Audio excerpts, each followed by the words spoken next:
Graça e paz, meus irmãos. Nós louvamos ao Senhor porque Ele é grande, soberano, santo, santo, santo e digno de toda a nossa adoração e de todo o nosso louvor. Nós louvamos ao Senhor também por mais esse privilégio que Ele nos concede de podermos estar aqui juntos para aprendermos mais sobre a Sua palavra, aprendermos mais sobre a vontade dEle para as nossas vidas e também por podermos nos quedar diante dEle em oração, em clamor, cônscios de que Ele está neste lugar e de que Ele é um Deus vivo que ouve, que atende às nossas orações. E nessa oportunidade, particularmente, nós estamos aqui para refletir sobre um tema que é crucial para a Igreja do Senhor, que é missões. E eu digo isso, meus queridos, que é crucial porque é necessário que a gente reflita sobre o ser igreja, o significado disso. E a gente vai entender que ser igreja está intrinsecamente atrelado a fazer missões. Eu não posso declarar que eu sou a igreja do Senhor e me omitir no que tange a fazer missões. Essa palavra igreja, a origem dela é grega e também latina, e eclésia, e significa literalmente reunião pública ou ser chamado para fora. E quando eu digo chamados para fora, ser igreja significa ser chamado para fora, a gente precisa pensar nisso em duas dimensões. Chamados para fora dos padrões do mundo, para vivermos uma vida de santidade e de adoração ao nosso Deus. E também chamados para fora no sentido de sairmos das quatro paredes físicas para pregar o evangelho do Senhor ao mundo, para anunciarmos as virtudes desse Deus que nos libertou, que nos salvou, para pregarmos a outras pessoas. E a Bíblia diz em 1 Pedro, capítulo 2, versículo 9, justamente isso. Diz-nos assim a palavra: mas vós sois a geração eleita, o sacerdócio real, a nação santa, o povo adquirido, para que anuncieis as virtudes daquele que vos tirou das trevas para a sua maravilhosa luz. O Senhor nos constituiu igreja para isso, para sairmos, para adorarmos a Ele sim, mas também para sairmos anunciando as virtudes desse Deus que nos tirou das trevas e nos trouxe para a sua maravilhosa luz. E a Bíblia também diz em Marcos, capítulo 16, versículo 19, ide por todo o mundo e pregai o evangelho a toda criatura. Isso significa, meus irmãos, que nós temos sobre nós uma missão, né? E a palavra missão significa isso, significa encargo, incumbência, compromisso, propósito, função específica delegada a alguém. Por isso que eu ratifico o que eu disse. É impossível declararmos que somos igreja do Senhor se não cumprirmos com o propósito, se não cumprirmos com a missão que o Senhor delegou a cada um de nós. E diferentemente, meus irmãos, da realidade de muitos países fechados ao evangelho, países em que há perseguição dos cristãos, países em que a igreja não pode publicamente, legalmente adorar ao Senhor, nós vivemos em um país e particularmente um estado em que há essa liberdade. Nós temos esse privilégio de poder cultuar o Senhor publicamente. Nós temos uma Constituição Federal que nos garante isso. Mas isso que deveria ser uma bênção, que deveria ser um privilégio para nós, muitas vezes temos usado isso para deformar a nossa missão como igreja no que tange a sair para fora e pregar a palavra do Senhor. Eu digo isso, queridos, porque muitas vezes o conforto dos nossos bancos das igrejas, o conforto de estar ali muitas vezes em templos suntuosos, climatizados, tem nos feito nos conformar em estar ali, enquanto em nosso entorno vidas caminham a passos largos rumo ao inferno. E essa realidade, meus irmãos, precisa nos fazer despertar. Precisamos, como diz a campanha, o tema de campanha de missões estaduais, reagir frente a essa realidade, porque é tempo de reconstruir. Nosso estado, ele é marcado por muitos problemas. Problemas de ordem econômica, social, moral, espiritual. E é necessário que a igreja se levante para anunciar que há um Deus que pode renovar sonhos, que pode reconstruir histórias, que pode libertar vidas, que pode curar corpo, alma de pessoas opressas pelo mundo, pelo pecado e pelo diabo. Mas assim como diz a palavra, como ouvirão se não há quem pregue? É necessário que clamemos, irmãos.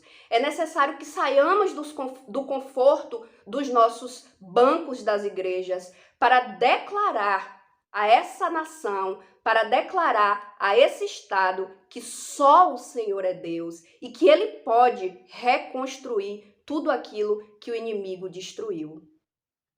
Precisamos, queridos, assumir a mesma postura contundente, incisiva que teve Neemias frente à situação de destruição do seu povo. Neemias, ele reagiu, ele lutou, ele foi instigar, incitar o povo a reconstruir, a cidade, os muros de Jerusalém naquele tempo. E no capítulo 6, versículo 3 do livro de Neemias, resume bem essa postura. Na parte A nos diz assim, que é o verso-chave da campanha de missões estaduais. E enviei-lhes mensageiros a dizer, estou fazendo uma grande obra, de modo que não poderei descer. Para a gente entender esse versículo, é necessário que a gente entenda o contexto em que ele foi escrito. O livro de Neemias, ele foi escrito por volta dos anos de 430 e 420 a.C.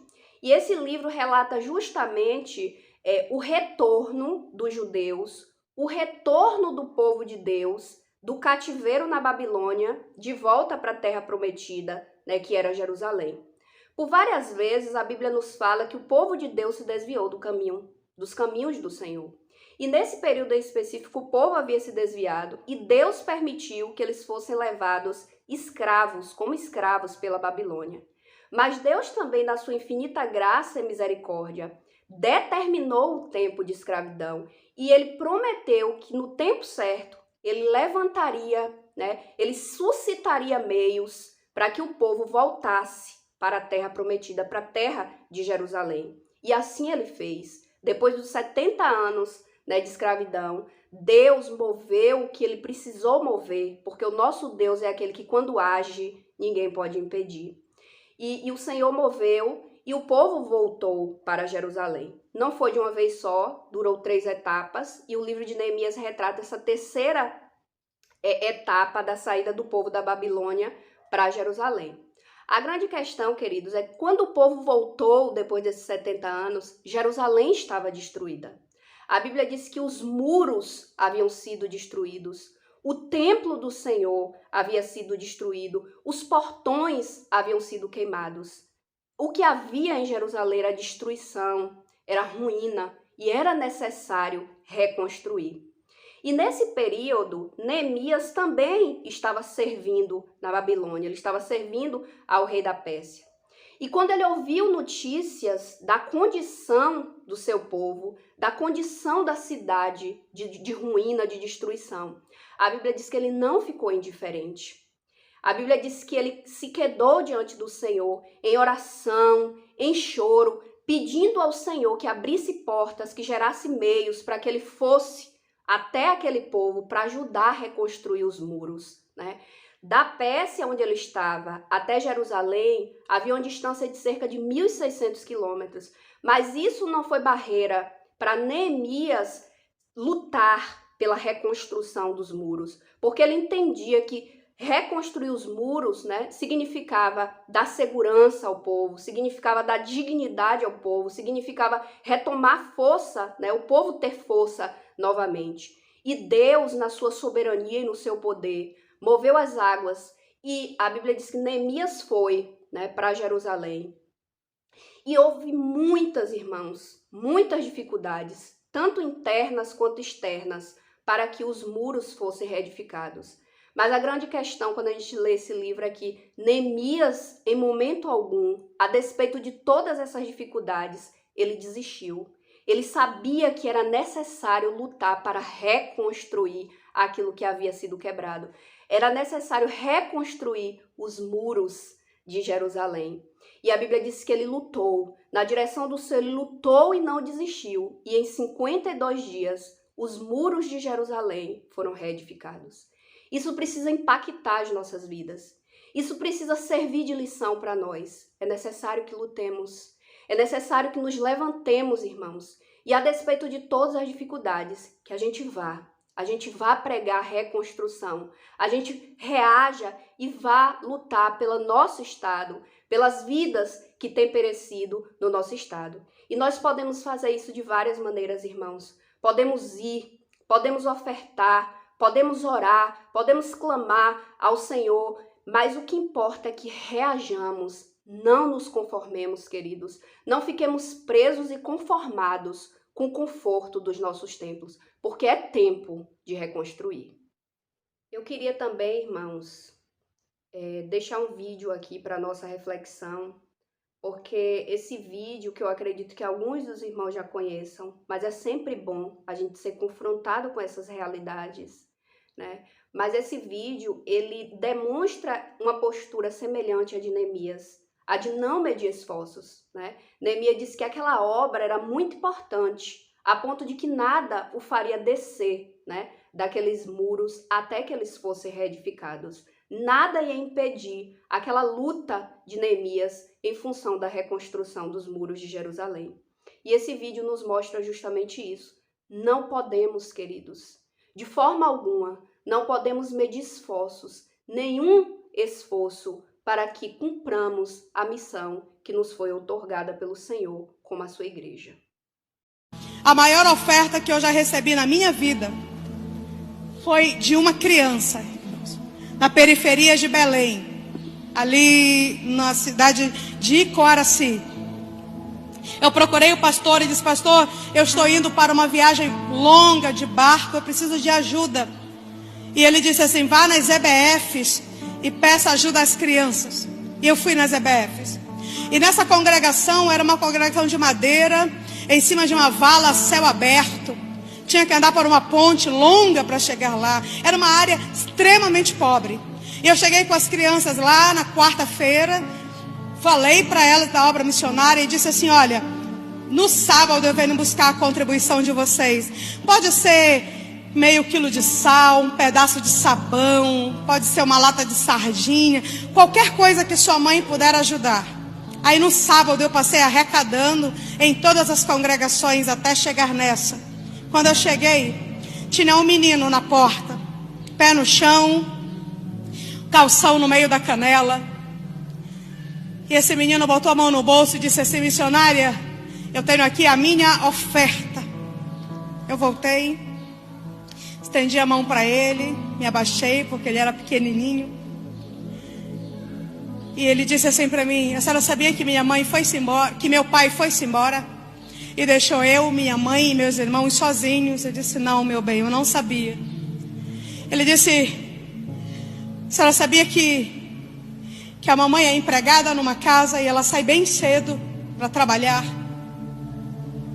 E quando ela sai, ela deixa 10 centavos na minha rede, 10 centavos na rede do meu irmão, 10 centavos na rede da minha irmã. A senhora sai para quê? Eu disse: não, meu bem, porque cada um de nós compra um ovo e come com farinha naquele dia. Ela não deixa o ovo porque um come o ovo do outro, então ela deixa o dinheiro. A gente compra na hora que tiver com mais fome. Aí chega, faz o fogo, coloca na panela, cozinha e come com farinha. Ele tirou a mão do bolso. Ele disse que quando ela chega à noite da casa dos patrões, ela traz dentro de um saco que sobrou da comida do prato deles, e aí a gente come. Aí ele fez assim. E eu coloquei a minha mão embaixo da mão dele. E ele colocou na minha mão a maior oferta que eu já recebi. Ele colocou na minha mão 30 centavos. E eu disse: que dinheiro é esse? Ele disse: eu não comi meu ovo quarta-feira, eu não comi meu ovo quinta-feira, eu não comi meu ovo ontem. Eu disse: o que foi que você comeu, meu filho? Ele disse: eu comi só farinha, mas os meus irmãos comeram ovo e farinha. Eu perguntei para ele: por que você fez isso? E ele me deu uma resposta que rasgou a minha alma, dilacerou o meu coração. Ele disse assim: porque eu já conheço Jesus, e eu quero ajudar quem não conhece Jesus ainda. Eu já conheço Jesus. Nenhum sacrifício é grande demais para mim. Eu já conheço Jesus. Então eu vou fazer um pouco além do que eu tenho feito. Eu já conheço Jesus. Então os interesses de Jesus são os meus interesses. Eu já conheço Jesus. Então a minha vida será vivida para a glória de Deus e para o prejuízo do inferno. Eu já conheço Jesus. Então o mundo não pode me seduzir com seus banquetes e manjares, porque meu pensamento está no céu. Então é isso, queridos. Eu espero que o Senhor fale, continue a completar a obra, né? Que o Espírito do Senhor continue a completar a sua obra em nossas vidas, nos capacitando, meus irmãos, a reagirmos, nos ajudando a nos levantar, sairmos para fora e pregar reconstrução. E que não seja mais uma campanha de missões em que a gente entra e sai e não mude, mas que ela nos leve a pensar, meus irmãos, acerca da necessidade de sairmos para fora e cumprirmos a nossa missão como Igreja do Senhor. É tempo de reconstruir.